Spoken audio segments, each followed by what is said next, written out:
All right, so vividly do I remember the pivotal moment of mine. It was a speech, an ordinary random speech I did at school. Now, who would have thought something so small like a speech, for example, would be anyone's really pivotal moment, if anything? Now, other than the fact that it felt amazing, first of all, which I'm going to touch on later, I obviously felt very nervous. Now, going back to the feeling that I felt that feeling as if I was in a different realm.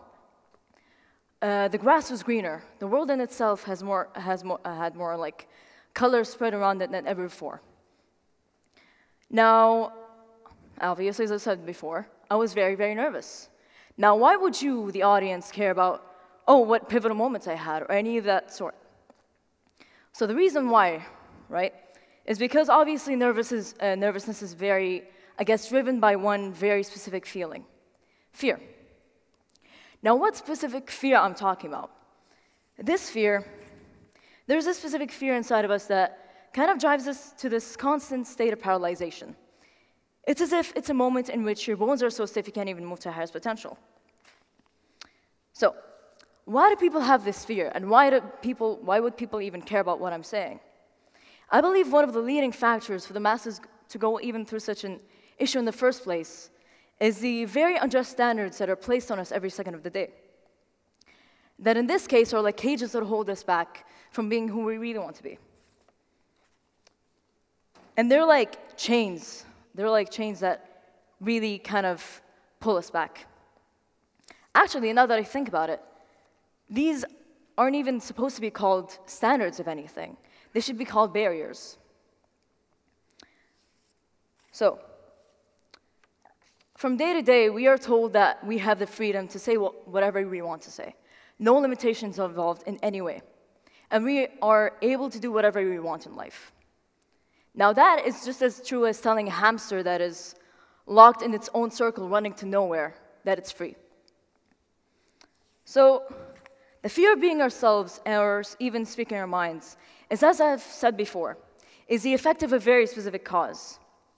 In this case, the cause is the restrictions. The restrictions that we are always on a subconscious war against. So, what's an example of this in real life? Why would I even say something like that? So, I want you to really tell me one time in which someone who wasn't as fit as should be, or didn't really have the, I guess, perfect weight, was not shamed for being that way. Or even one time where someone who was very calm or even very shy, for example, was not shamed for being so. Here's the problem, though. These standards, they change, they modernize. They may become more extreme, they may be expected to be more extreme, or they are now expected to be slim to none. So, here's the question. If standards are ever changing as they already are, then why be there in the first place? Now, when I ask that question to some people around me, usually their answer is, oh yeah, perceiving the standards is like basically just like a way of keeping people from crossing the line. Now, if that were really the case, then why do people still cross that line? Why do people kill? Why do people even steal? Or is that not part of the standards and I'm mistaken? So, I'm very well that what I'm hoping for is very much, I guess, idealistic, right? But aren't those standards idealistic as well? Imagine, right? Imagine just a person basically being part of a herd. If you were just part of a herd, right? Just basically running to where everyone else was running. Basically just being a parallel line in respect to everyone else. Are you really that unique of a person? So obviously by now, I really want those, I guess, standards to disappear, or as I have called them before, barriers. I want them to disappear and dissipate. So, how do we do that? We can just take baby steps. Why don't we take these baby steps? Why don't we take these baby steps in order to achieve the goal of making people love themselves more? Why not take baby steps to achieve the goal of letting people what they want to say? Letting people say what they want to say. No limitations involved. Wouldn't the world be much better then? What are those baby steps I'm even talking about? So I want you to really think of your favorite celebrities for a second. So imagine if those celebrities, not just one or two of them, right, but all of them, they tell us to love ourselves instead of just showing their sides of them that don't make mistakes, that are very, very perfect. Instead of that, just showing us their vulnerabilities, telling us to love ourselves, as I've said before. Wouldn't we be more inclined to actually loving ourselves? Or is it just an impossible fantasy that I'm hoping for? So, it is not actually. And here I am to prove that. I want you to guys really look at what us humans have done, the revolutions we have made, even the inhumane actions we have stopped.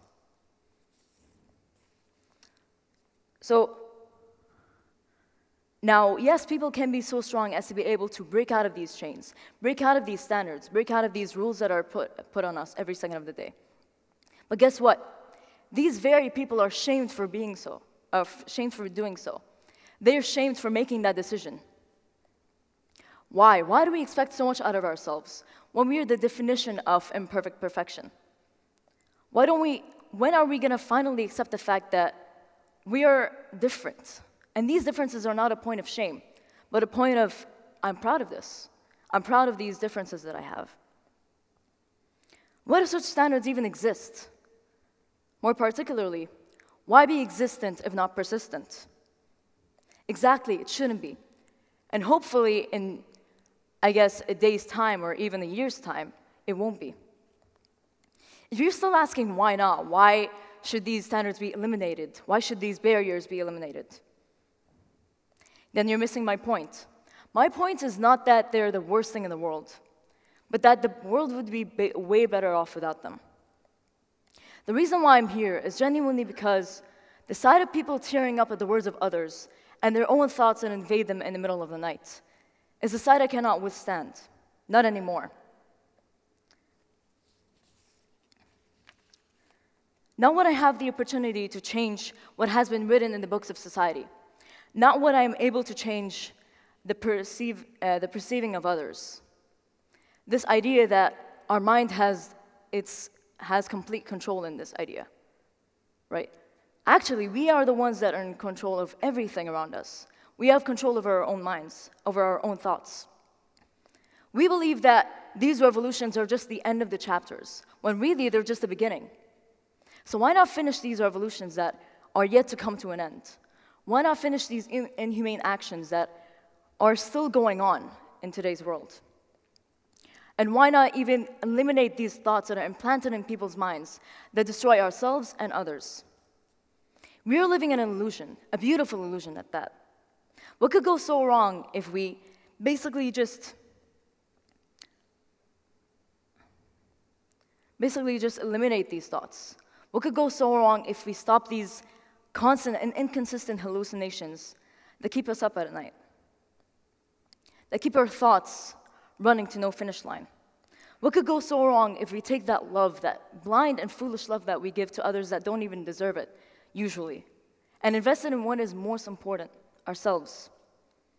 Take it from me, because a long while back, I was the one who was hesitating on whether I should adjust my lens or not. I was the one hesitating on whether I should truly find worth in myself and really, really love and accept myself. And it is not those irrational thoughts that won. I did.